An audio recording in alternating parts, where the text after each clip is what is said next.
வண்டிக்கு பெட்ரோல் ஃபுல்லாக போட்டு முடிச்சிட்டோன்னே இவன் கேட்டாங்க, வண்டிக்கு மட்டும் ஃபுல்லாக பெட்ரோல் போட்டியே, என் வயிற்றுக்கும் பெட்ரோல் போடுறா. இவன் சொன்ன அடுத்த செகண்ட் பார்த்தீங்கன்னா எனக்கு இரும்புல வந்துச்சுங்க. உன் தொண்டையில் கிச்சு நம்ம சூப் குடிக்க போகலாமான்னு சொன்னால், சரிடா வாடா ஒரு நல்ல இடத்துக்கா போகலான்னு சொல்லிட்டு நாங்கள் வண்டி எடுத்து கிளம்பிட்டோங்க. வண்டியில் போயிட்டே இருக்கும்போது அவன் சொந்த கதை சோக கதை எல்லா கதையும் சொன்னாங்க. சரி அப்படியே வழியில் பார்த்தா ஒரு சூப்பு கடை. சூப்பை கொடுத்தவொடனே பார்த்தீங்கன்னா அந்த கடைக்காரவன் சொன்னார், 20 ரூபாய்க்கு சூப்பு, நல்லா பெப்பர் போட்டு சாப்பிட்டு போப்பு அப்படின்னாரு. சரின்னு சொல்லிட்டு ஒரு வாய் வெறுத்துக்குள்ளே பார்த்தீங்கன்னா என் ஃப்ரெண்டு வாய் வச்சிட்டாங்க.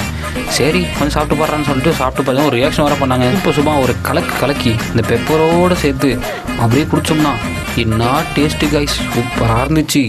அப்புறம் பார்த்தீங்கன்னா ஒரு சில்லி பக்கோடா ஆர்டர் பண்ணியிருந்தேங்க. சில்லி பக்கோடா சரி எப்படி இருக்குன்னு பார்க்கலாம் அப்படின்னு சொல்லிட்டு பார்த்தோம்னா பெப்பர் போட்டு அதை ஆனியன் வச்சு சாப்பிட்டேங்க. சூப்பராக இருந்துச்சு. ஆனால் என்னால் ரியாக்ஷன் கொடுக்க முடியல, ஏன்னா எனக்கு கோல்டு. எனக்கு பசி இன்னும் போலடா வேறு ஏதாவது ஆர்டர் பண்ணுடா அப்படின்னோடனே ஒரு முட்டை தோசை ஆர்டர் பண்ணியிருந்தாங்க.